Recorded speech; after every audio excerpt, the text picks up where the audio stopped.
তো বন্ধুরা, আমি কেন ছাদে ভিডিও বানাই জানো? তোমরা হয়তো অনেকেই মনে মনে ভাবো যে বৌদি কেন ছাদে বেশিটা ভিডিও বানায়। দেখো, আমাদের নেড়ামুড়ো একদম ছাদ, তো আমার বড় উঠানও আছে, কিন্তু আমার না সেখানে একটু সুবিধাজনক বলে মনে হয়নি, কারণ বোন বারবার আমাকে সাবধান করে। দেখো, আমাদের বড় উঠান আছে, বড় উঠান, কিন্তু বোন আমাকে বারবার সাবধান করে বলে যে দিদি তুই ছাদে ভিডিও বানাবি না, একদম যদি ভিডিওর মানে কৌশলে থাকবি, কখন যে তুই পড়ে যাবি তুই নিজেও বুঝতে পারবি না। অনেকবার সাবধান করেছে।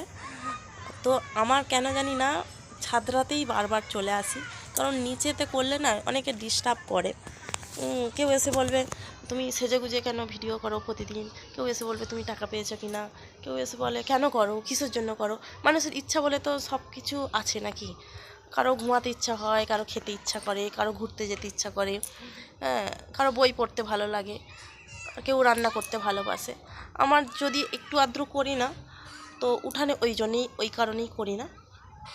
তো আমি যখন ছাদরাই করব, তখন ভাবি যে যখন কেউ দেখে, একটা মুখের এক্সপিরিয়েন্স থাকা দরকার, একটা কান্নারই হোক, একটা হাসিরই হোক, মানে সবাই দেখবে এ একরকম কথা বলবে, ও একরকম কথা বলবে, তো আমার ভালো লাগেনি। ওই জন্য আমি ছাদেই চলে আসি। আর অন্য কোথাও যখন যাই, তখন একটু আধটু, তখন তো আর মানুষ বাইরের লোকেরা চেনে না, তখন অতটা কেউ ডিস্টার্ব করে না, সোজা কথা। আর ওই জন্যই আমার মানে এখানেই করি, প্রয়োজন মতো বাইরে বেরোই। সবসময় তো আর বাইরে বেরোনো হচ্ছে না, কি করব। সময়ের ক্ষেত্রে কখনো হয়তো ডাক্তারখানায় যাচ্ছি, কখনো কোথাও ঘুরতে যাচ্ছি, সে সুযোগ পেলে একটা দুটো হয়ে যাচ্ছে। এই কারণেই আমি ছাদে ভিডিও বানাই।